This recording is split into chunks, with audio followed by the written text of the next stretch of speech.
Philip Seymour Hoffman. I don't know, as many people obviously don't know John Ortiz, but you guys obviously know each other really well. You've got this very intimate kind of drama, Jack Goes Boating, and I think the main reason we're sort of, the main thrust behind this movie is that this acclaimed actor is suddenly now directing things. A couple of years ago, we had a great screenwriter come in here to talk about his new directorial debut. His name was Charlie Kaufman. He talked about Synecdoche, New York, which is one of my favorite films. He sang your praises, obviously.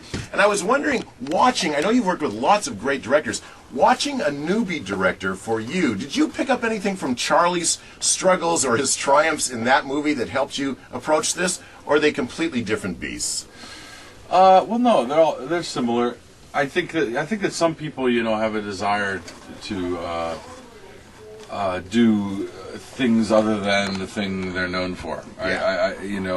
I just think some people are just kind of built that way, and some people are they ride one horse. And yeah. They ride it really well. But I've always been the kind of guy, I keep thinking of other things I want to do. So I've directed in the theater for like past 13 years. Yeah. And I produced a lot of stuff with John, actually, with the theater company and this film that we just did together. And so it's just another outgrowth of things I'm interested in doing. And this one was the perfect opportunity to do that on. Yeah. Now, do you think because you worked with so many directors and you two that you saw things where you're thinking, okay, now I'm channeling Paul Thomas Anderson, now I'm doing Todd Solondz, now I'm doing, or is this a completely organic direction of yours coming out of the theater experience?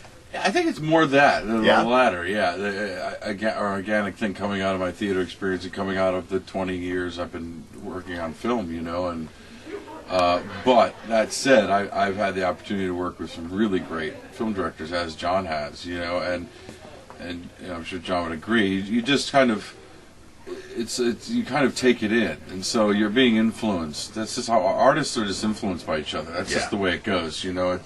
That's kind of the nature of the beast. We all work together and hang out together, and so you just can't help but be influenced. So you're never like consciously thinking, like Brian De Palma will consciously, try to do Eisenstein's Potemkin. I mean, there's no kind of conscious. I'm not enough of a cinephile, you know what I mean, to kind of be like, I'm going to do the Kubrick shot. But I think there are some great directors I've worked with who are like that, and it's pretty cool. Yeah. Like they understand where that shot came from. Yeah. I just kind of like the shot, and I don't understand its origins sometimes, but I like to know. Sometimes they'll be like, well, actually, that's this director used to do that a lot. Yeah, and that's interesting. So you guys, John, you've known Phil, I guess is how you go by, or do you prefer Philip cool. Seymour? Yeah. That for a long time you've worked together. When you work with him as an actor, because I know you guys both were in the off-Broadway production of Jack Goes Boating, that he's just a fellow actor to you. Are you at times afraid that because of his sort of grandiose cinematic achievements, that he can somehow kind of imbalance a play that people are coming to see, that movie guy, and then they actually have to adjust to that? Is that a danger, or is that a key to lure people into their seats, maybe? It can become a danger if it's a certain kind of person, that embraces that kind of thing. But that's one of the things I admire about Phil the most, is that he's able to just stay real, and stay grounded. And it's easier said than done.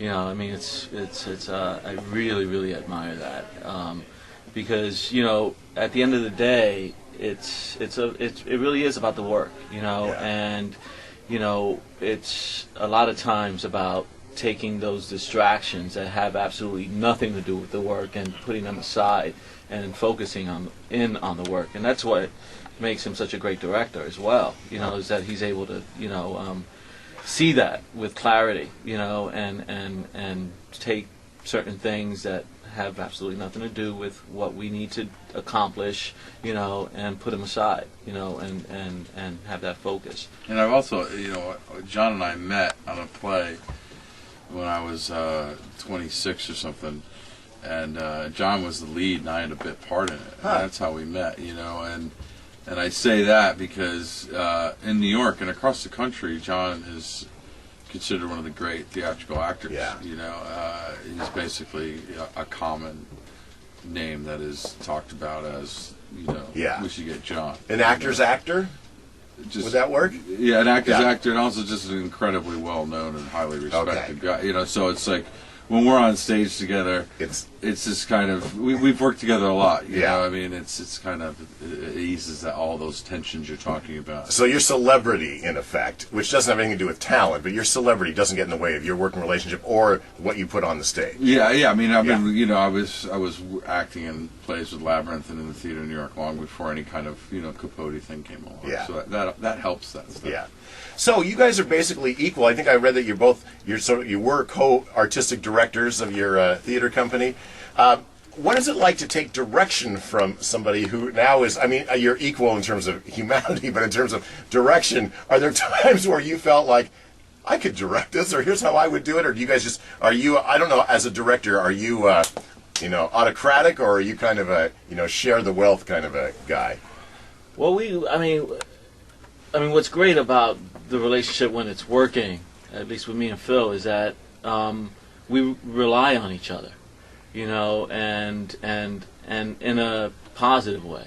You know, it's like, you know, I am comfortable enough in my skin to say, okay, tell me what you got to tell me to get this done, and vice versa, you know, and that's when collaboration is at its best. You know, when you can, as much as you can, put your ego aside and take something in, whether it's direction, advice, whatever it may be. You know, a conversation that has nothing to do with the work, it could be really helpful sometimes. And us, you know, talking about, you know, sports, or talking about what we had for lunch, you know, and going off on that, and then, you know, just being really comfortable around each other, and just you know, really liking each other, you know, and because that just makes the day go by a lot faster and easier. We also play a lot of different roles with each other. You know, because we were artistic directors, we've produced many things together. Yeah. And we've acted together, and I've directed John in the theater also. Okay. And so there's many times in our relationship where John takes the lead. You know, and rightfully so. You know, and then there's some times where I need to take the lead. And there's kind of a really, I think, been a really great understanding of when that needs to happen, and because the respect is there and it's worked and it's fine, and I don't know, I don't think our egos are really wrapped up in that. Yeah, you know? yeah. One of the greatest things, and I've never saw it, but I just know of it, and I always reference it. One of the greatest things I think that's ever happened theoretically to me on stage is your performance with John C. Reilly in True West, where you swapped characters. I thought that was so brilliant. John C. Reilly came through Seattle a few months ago with Cyrus, and I asked him about that, and he talked about that is one of the pinnacles of his career. He thought that was one of the greatest experiences in the world. You having taken part in it, I was wondering have you ever just played in maybe in rehearsal or in kind of mind games that you guys would swap your characters in Jack Goes Boating, that you would be the schlub kind of guy and you'd be the, you're cringing already. Come on, acting is about acting, isn't it, Phil? No, it's kind of like, you know, I guess John and I, you know, you think about it, we probably could do that, but it would just be kind of unnecessary. Whereas with the True West experience, I agree with John. That's a highlight in my life, and that was an experience that that John and I both, even when we go long times without seeing each other, I think silently know that we were lucky to have that experience. And why is that? What was it about that trick? Because, you know, they always say about the Oscars, some famous actor said, unless we're all playing the same role in the same production, you can't really, you know, compare performances. In some ways, that's like the ultimate acting thrill, I would think, you know. Well, that's specific to that play. Yeah, I get that. Yeah, because that I mean, I'm sure John probably talked about that. Yeah. That, you know, Sam Shepard doesn't have a brother, you know, and he wrote that play in his mom's kitchen while his mom was in Alaska. And the beginning of that play is "So Mom's in Alaska, huh?" as they're in their mother's kitchen, you know, and so you really are seeing the two sides of one person, I think. You know, as also you're seeing a battle of wills inside one person's psyche in a way in that play. So doing both roles really created a dynamic during the performances that's what was so special. we did it for a long time, and it never got old. Yeah. It always was a little bit dangerous. Yeah. You know, and John was pretty great about it.